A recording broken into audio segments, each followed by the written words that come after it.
Hello everyone. आज हम बात करेंगे राजकोषीय नीति के बारे में, यानी कि फिजिकल पॉलिसी के बारे में। राजकोषीय नीति क्या है? तो राजकोषीय नीति का अभिप्राय जो है, वो है अर्थव्यवस्था में स्थिरीकरण या वृद्धि के लिए, अर्थव्यवस्था में स्थिरीकरण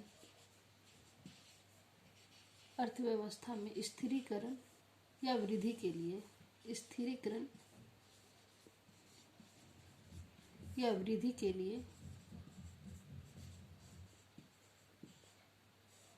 सरकार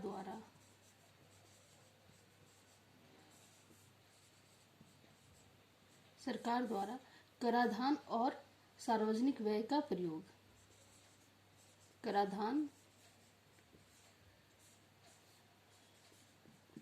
और सार्वजनिक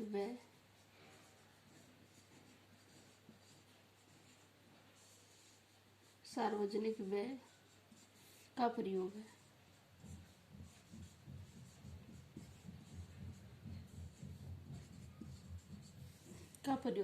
तो राजकोषीय नीति का अभिप्राय जो है वो अर्थव्यवस्था में स्थिरीकरण या वृद्धि। ये क्या है?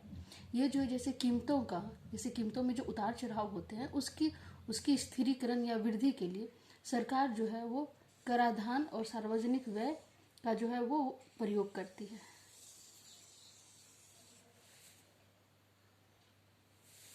राजकोषीय नीति में हम सरकार के उन कार्यों का उल्लेख करते हैं जो सरकार के प्राप्तियों और व्ययों को प्रभावित करते हैं।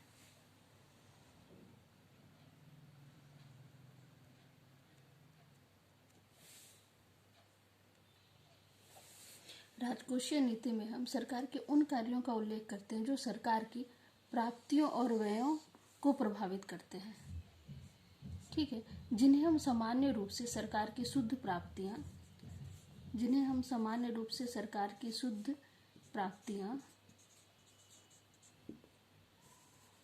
उसके आधिक्य अथवा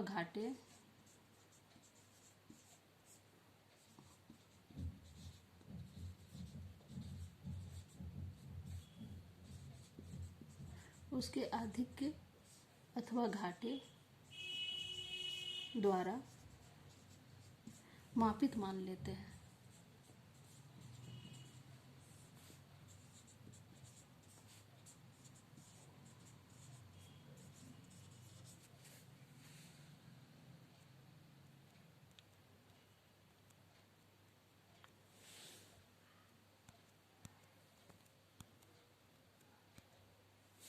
जिन्हें हम सामान्य रूप से सरकार की शुद्ध प्राप्तियां, उसके आधिक्य अथवा घाटे द्वारा मापित मान लेते हैं। ठीक है, राजकोषीय नीति का अंतिम लक्ष्य क्या है? राजकोषीय नीति का अंतिम लक्ष्य अर्थव्यवस्था का दीर्घकालीन स्थिरीकरण है। राजकोषीय नीति का अंतिम लक्ष्य क्या है? अर्थव्यवस्था का दीर्घकालीन स्थिरीकरण है। अर्थव्यवस्था का दीर्घकालीन स्थिरीकरण है।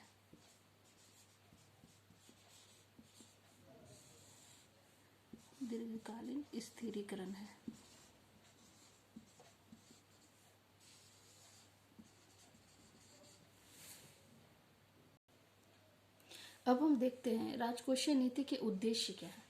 राजकोषीय नीति के 5 उद्देश्य हैं। राजकोषीय नीति के 5 उद्देश्य हैं। पहला है पूर्ण रोजगार को प्राप्त करना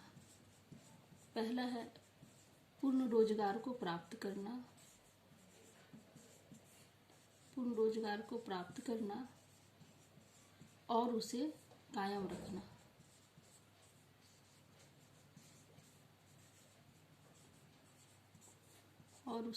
रखना। दूसरा है कीमत स्तर को स्थिर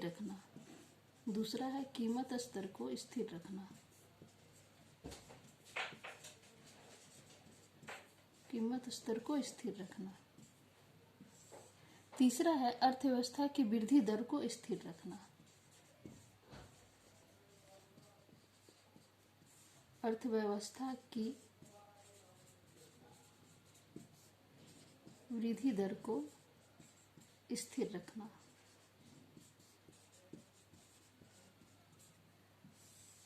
चौथा है भुगतान से संतुलन को कायम रखना। भुगतान से संतुलन को कायम रखना।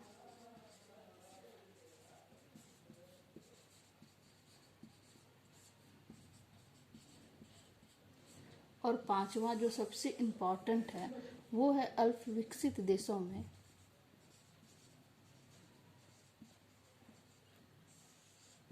अल्प विकसित देशों के आर्थिक विकास को बढ़ाना।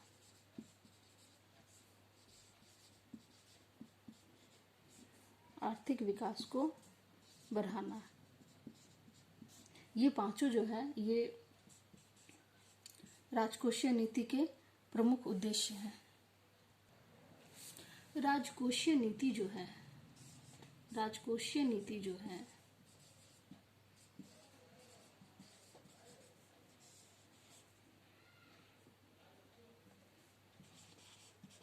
राजकोषीय नीति जो है ये क्या करती है, ये राष्ट्रीय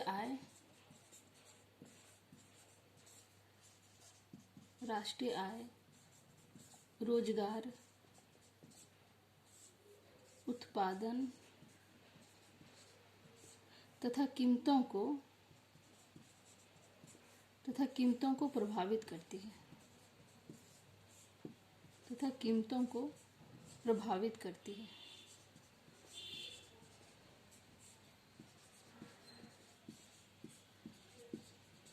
मंदी के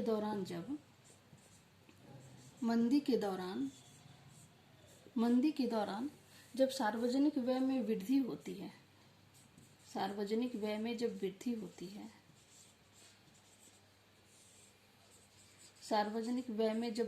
होती है, तब क्या होता है, वस्तुओं और सेवाओं के कुल मांग को बढ़ाती है। तब ये क्या करती है, वस्तु और सेवाओं के कुल मांग को बढ़ाती है।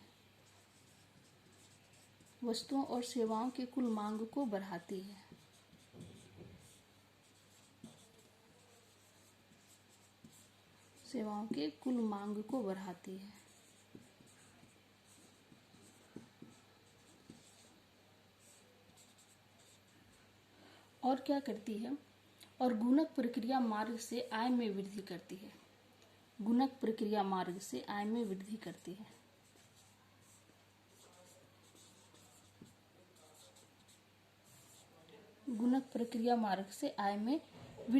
है।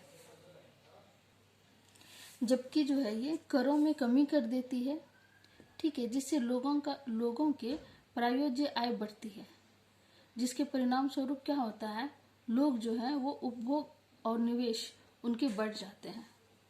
उपभोग और निवेश जो है वो बढ़ जाते हैं। लोगों के बढ़ जाते हैं, निवेश जो है वो बढ़ जाते हैं। और दूसरी ओर क्या होता है, स्फीति के दौरान जो है, स्फीति यानी कि महंगाई के दौरान जो है सार्वजनिक व्यय में कमी हो जाती है। स्फीति के दौरान क्या होता है, सार्वजनिक व्यय में कमी हो जाता है। सार्वजनिक व्यय में कमी हो जाती है, जिससे जो है कुल मांग, राष्ट्रीय आय, रोजगार, उत्पादन तथा कीमत ये सब जो है घटा देती है। दूसरी ओर क्या है, स्फीति यानी कि महंगाई के दौरान जो है सार्वजनिक व्यय में कमी होती है, जैसे कुल मांग, इस सब में कमी हो जाती है। कुल मांग, राष्ट्रीय आय, रोजगार, उत्पादन तथा कीमतों को जो है घटा देती है। जबकि करों में वृद्धि प्रायोज्य आय को घटाती है, जिसके परिणाम स्वरूप क्या होते हैं, लोग जो है वो उपभोग और व्यय दोनों को कम करने लगते हैं। इस प्रकार राजकोषीय नीति द्वारा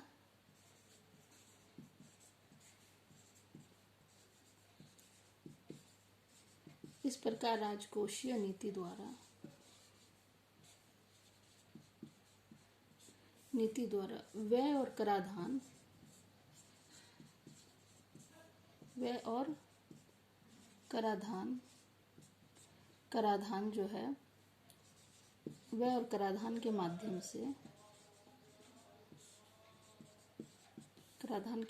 से अस्फीतिकारी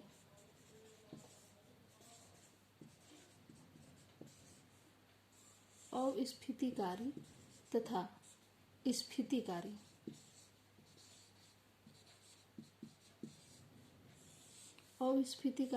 स्फीतिकारी जो है दबावों को सरकार नियंत्रित करती है।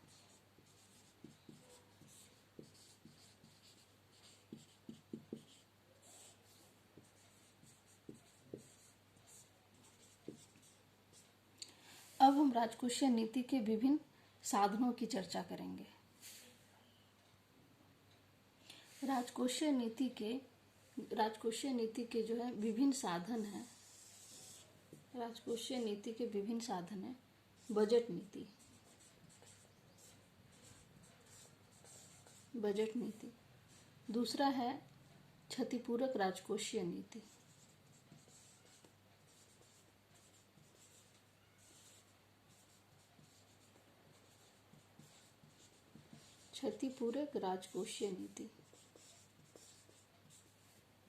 और तीसरा है स्वनिर्णयात्मक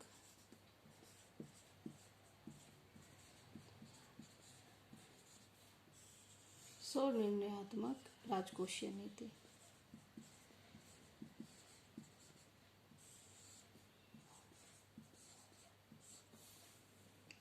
बजट नीति में जो है सरकार द्वारा प्राप्तियों तथा व्ययों के परिणाम तथा संबंधों पर नियंत्रण करती है।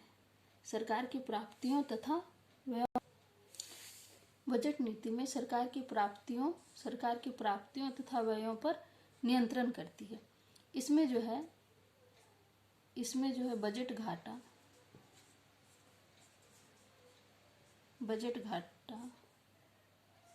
बचत का बजट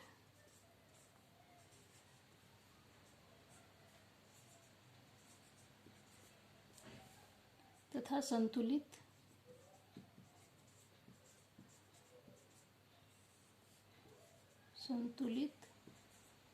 बजट गुणांक शामिल है। क्षतिपूरक राजकोषीय नीति में क्या होता है? इसमें सार्वजनिक व्यय तथा करों को जोड़ तोड़ करके स्फीति तथा अस्फीति के विरुद्ध अर्थव्यवस्था की जो क्षतिपूर्ति होती है उसको जो है ये बैलेंस करता है। ये जो है सार्वजनिक व्यय तथा करों को जोड़ तोड़ करके स्फीति तथा अस्फीति के विरुद्ध अर्थव्यवस्था की क्षतिपूर्ति करता है। क्षतिपूरक राजकोषीय नीति को दीर्घकाल उपाय के लिए अपनाया जाता है। और स्वनिर्णयात्मक राजकोषीय इसके अंतर्गत सरकार जो है वो स्वनिर्णय लेते हैं। स्वनिर्णय क्या लेते हैं? जैसे कर दरों और सरकारी व्यय अथवा दोनों में परिवर्तन करके जो है वो अर्थव्यवस्था को कैसे बैलेंस रखना है, ये सरकार अपने स्वनिर्णय से लेते हैं। सरकार द्वारा जो है कर दरों और सरकारी व्यय अथवा दोनों में परिवर्तन करना होता है। तो उम्मीद करते हैं कि ये वीडियो आपको पसंद आया होगा, और वीडियो पसंद आए तो लाइक, सब्सक्राइब और शेयर कीजिएगा। मिलते हैं एक नए वीडियो में नए टॉपिक के साथ। Take care.